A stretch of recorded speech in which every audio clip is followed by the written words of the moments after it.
catching your breath. This is it, the start of the 2017 South African Cross Country Series, and what a start it was. All the action from round one of the SACCS is brought to you by Toyota and Ford, and the series is powered by Toyota Exilium. Stay with us for all the thunder and dust that surrounded the town of Lichtenburg when the big players roll into town.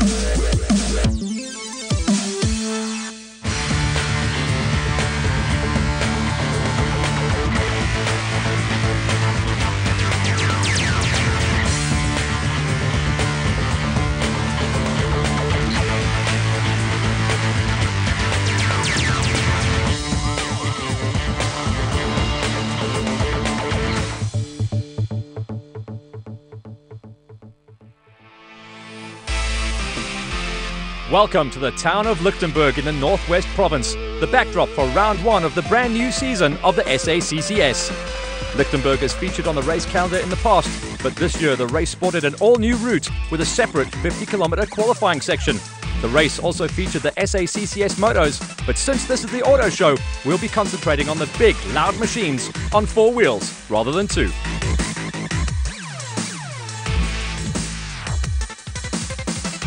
As the first round of the season, the Lichtenburg 400 brought with it an air of excitement, and while the atmosphere in the DSP was certainly festive, there was also a bit of tension, maybe because of all the build-up that came before the start of the 2017 season. For starters, the series now has a new name, the South African Cross Country Series, or SACCS for short. Now officially caters for both cars, autos, as well as bikes and quads on the motos under one umbrella. The new name and logo was revealed just weeks ahead of round one, together with the arrival of the new fuel partner in the form of Total Exilium. Beyond the organization itself, a number of teams also announced new cars, liveries, sponsors and drivers. Just 2 days before the flag drop for the start of round one, the Atlas Copco and Treasury One crews of Gary Berthold, partnered with Phil Herselman, and Henny de Klerk, now partnered with Rodney Burke, pulled the covers off their new steeds. Toyota Gazoo Racing SA welcomed Janelle de Villiers back to the local cross-country series after an absence of more than a decade. The former champion and Dakar winner joins defending champions Leroy Poulter and Robbie Howie in the team and is partnered by Dennis Murphy in the hot seat. The two crews are fielding the latest version of the Class FIA Toyota Hilux this year in preparation for Dakar 2018. At the same time, the Ford lads unveiled a new partnership with Puma Lubricants and are now officially known as Ford NWM Puma Lubricants. Their driver lineup also expanded and now includes former rally ace Henk Lauterkan with navigator Barry White next to him. Lance Woolridge also returns to the team after a year on the sidelines and is partnered by Ward Huxtable as in the past.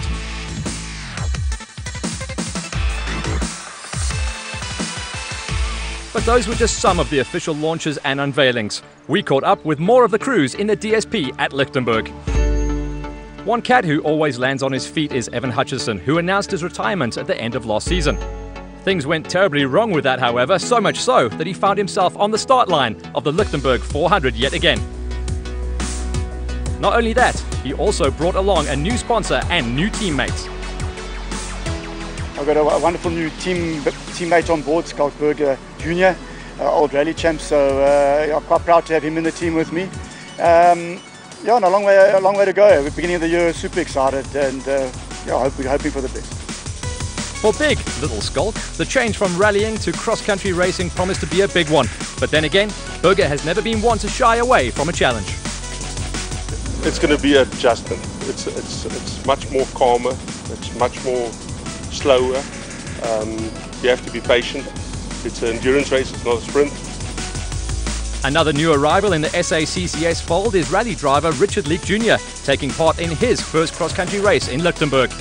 The youngster has certainly shown some pace behind the wheel of his Ford Fiesta rally car and was looking forward to taking on the Class S competition in an entirely different Ford.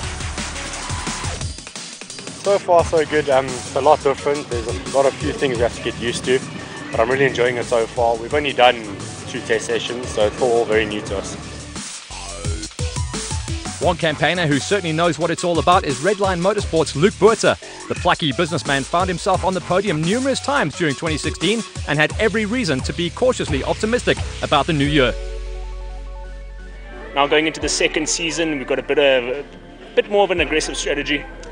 However, we're going to keep it consistent, and hopefully that's a winning formula. Another man who knows a thing or two about cross-country racing is Jacques van Tonder, who rejoins the fray at Lichtenburg. Yeah, no, it's good to be back. It feels good to be back in the seat, and I think we're ready. The guys from Atlas Copco also had some news, as Gary Berthold explained. Well, very fortunate to have the ex-Chris Visser Ford Works driver driving the Hilux this year together with Jaapie Badenhorst.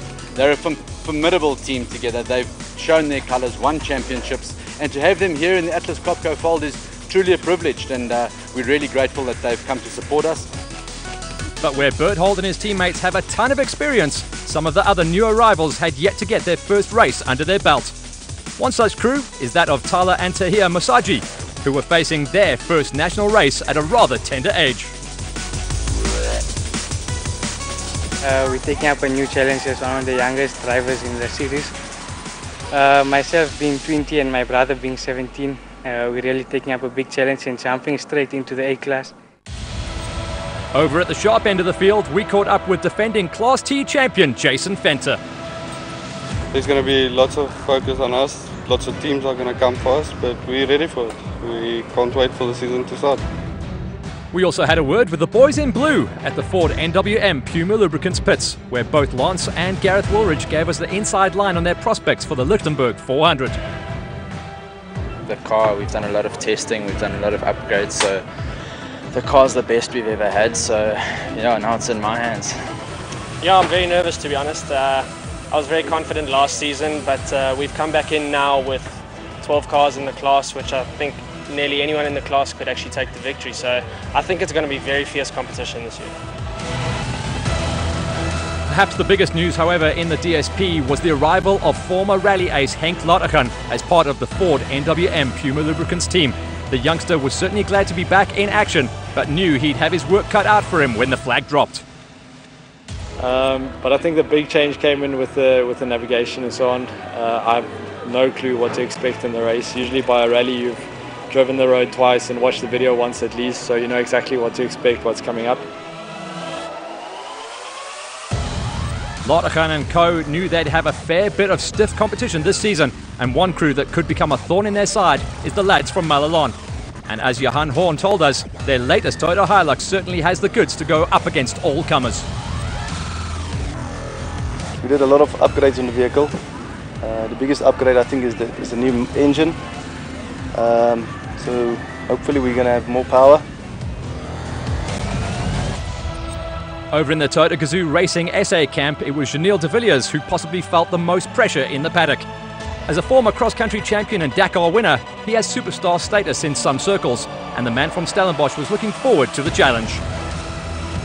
I have to drive something, you know, you can't go throughout the year without driving something, but it's nice to be back here. I mean, it's always been a very competitive championship. But we'll leave the last word to defending champion Leroy Poulter, who suffered a massive health scare at the end of 2016. Yeah, we've been doing a lot of training, a lot of fitness stuff, and I've been doing a lot of karting to keep myself fit, and we think we're ready, and hopefully we can do the same we did last year.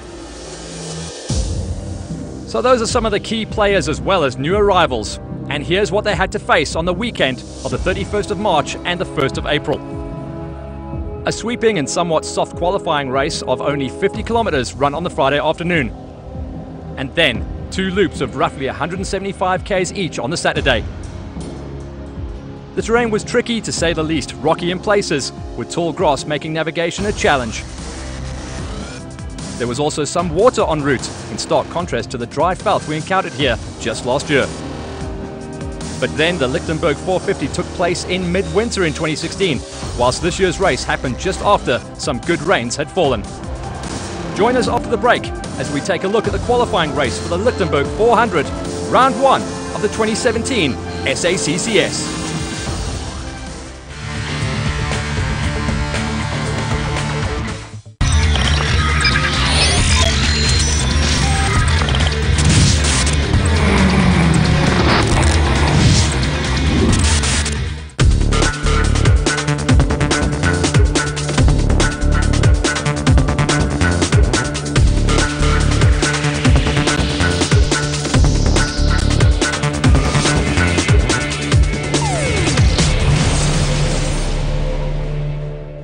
Roy Salvadori was born in England in 1922. As his mother's name was Ferrari, he had no chance of becoming anything else other than a successful racing driver and a motor trader. His first love was motorcycles, but a major accident in 1940 not only put an end to his military service, but persuaded him to turn to four-wheel motorsport.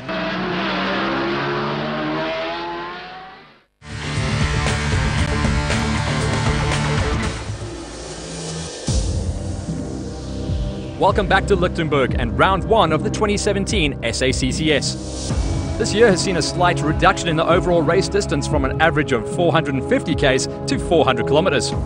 This was done in order to accommodate a shorter qualifying race of just 50 kilometers, in turn allowing crews to arrive in the morning before qualifying, rather than the day before, as happened in the past. Another change has seen the qualifying race taking place on a separate loop, allowing the motos to use the main circuit on the Friday of the race. So it was at 1400 on Friday, the 31st of March, that the first flag dropped and racing commenced for the 2017 season. As it turned out, qualifying was a short, sharp affair, run mainly on farmland. But it quickly separated the men from the wannabes. As expected, the two Class FIA Toyota Hilux of Toyota Gazoo Racing SA dominated proceedings. Defending champs Poulter and Howie were right back on the pace from the get-go and topped the standings after 49 k's of racing. They led home teammates De Villiers and Murphy in the sister Hilux by just 21 seconds. Poulter was upbeat about the results, but still cautious with his teammates so close behind him. The Hilux was really good in that type of terrain. It suited the car nicely. And, Rob and I really worked well together, and, it's close. It's only 20-second gap to Janelle. The first of the Class T vehicles crossed the line just 40 seconds behind De Villiers. Ford NWM Puma Lubricants Lance Woolridge and Ward Huxtable claimed third overall in the qualifying race and top of the pops for Class T.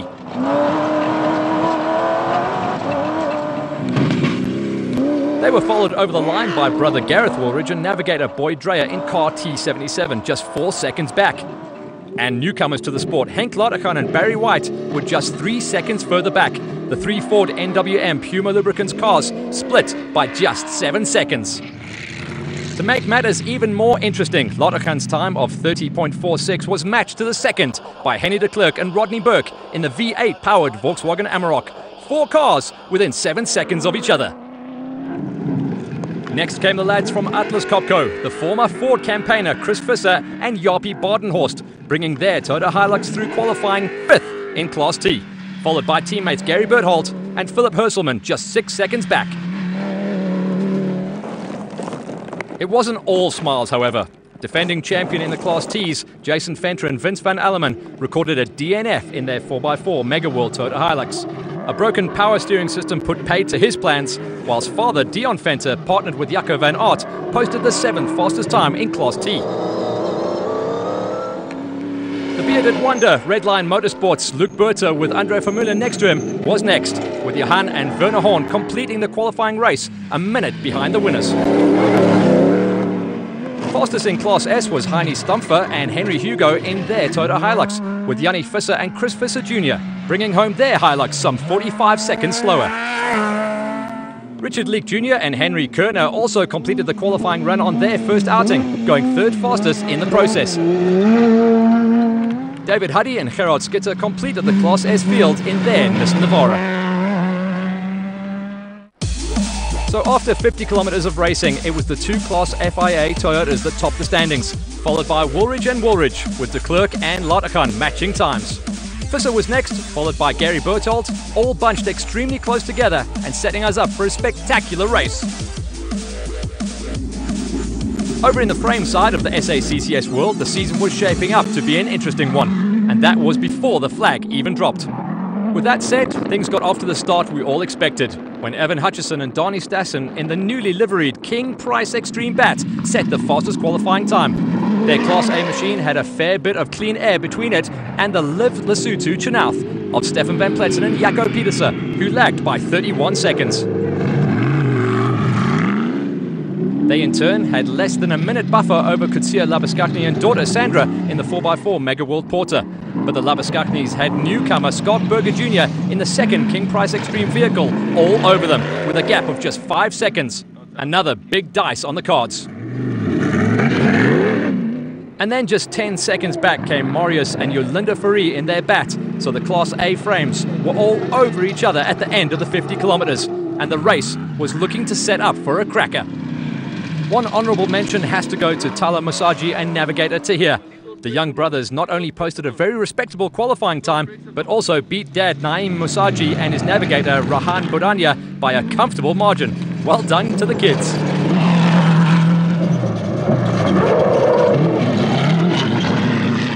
Over in Class P, Verna Kennedy and Tina Sventer gave the Liv Lesotho team a class victory in their ACECO, but John Telford and Victor Nsheki also had a good run in their Hellcat, giving Kennedy a winning margin of just 39 seconds.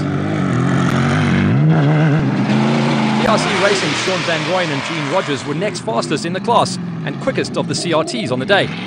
They pipped quad racer Brian Baragwanath by just 15 seconds, with Grant Watkins and Paul Moret the last of the qualifiers in their Zarko.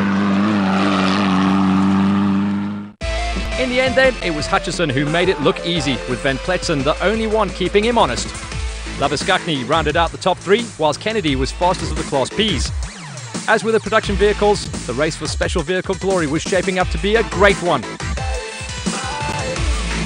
Join us after the break as we bring you all the action from the main event.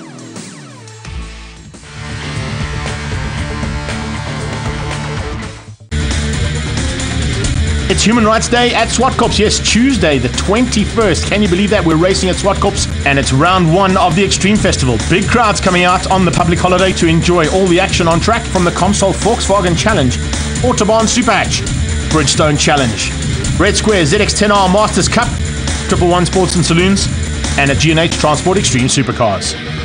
And you can catch all the action here on Ignition, DSTV channel 189.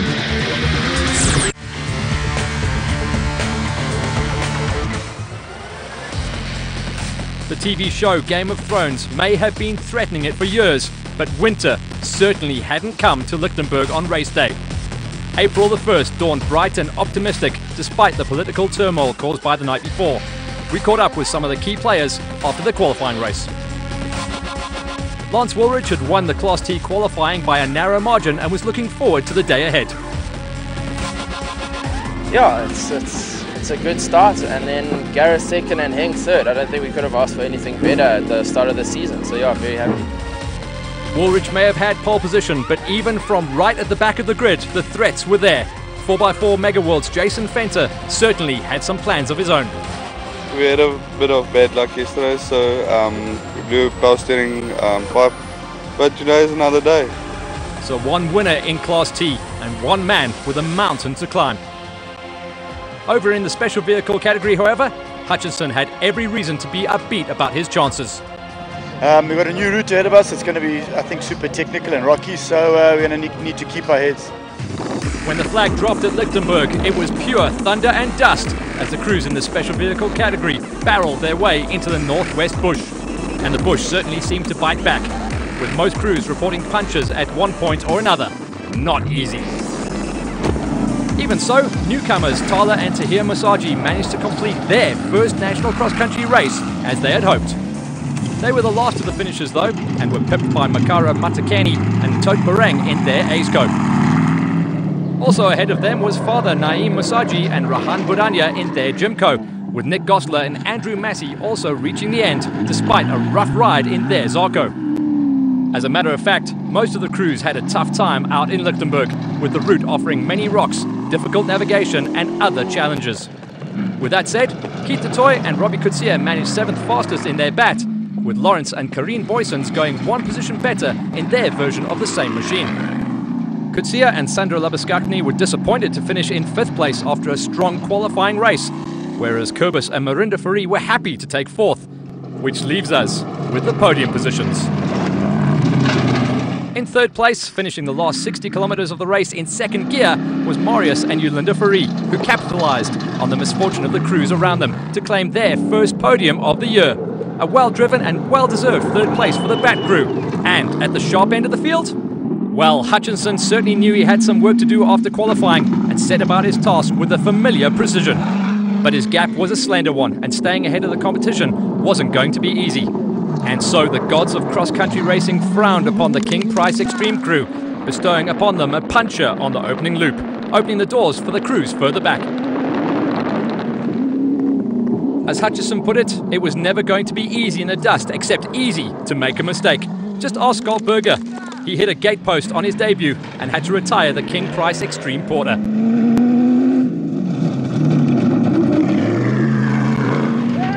The first crew behind Hutchison was that of Stefan van Pletsen and Jaco Pieterse in the Liv Lesotho Chenalth. In stark contrast to Hutchison, the motorsport gods seemed to favour Van Pletsen, who made it through both loops without getting out of his car. But would it be enough to trump Hutchison? The answer was a resounding yes, giving Van Pletsen a maiden win in the championship and setting us up for a very interesting season in the process. Yeah, it was very, very rough. Outside there's a lot of lurkers, a lot of stones, and we had to push hard. Unfortunately for Evan, he had a flat, and that's where we caught him. Over in Class P, it was John Telford and Victor Nsheki who topped the standings after an outstanding race. Remember, they had qualified in second position in their class, but managed to overhaul Kennedy and Fenter for the win. Our prologue didn't go as planned, but we managed to fight our way to the top, and on the second loop we had a very clean run. Brian Baragwanath put in a perfect performance, going from third in qualifying to second at the end. But more than that, he shot up from 12th place in the special vehicle category to 5th at the finish. Third place in Class P eventually went to pole sitters Werner Kennedy and Tinus Fenter in their Aceco.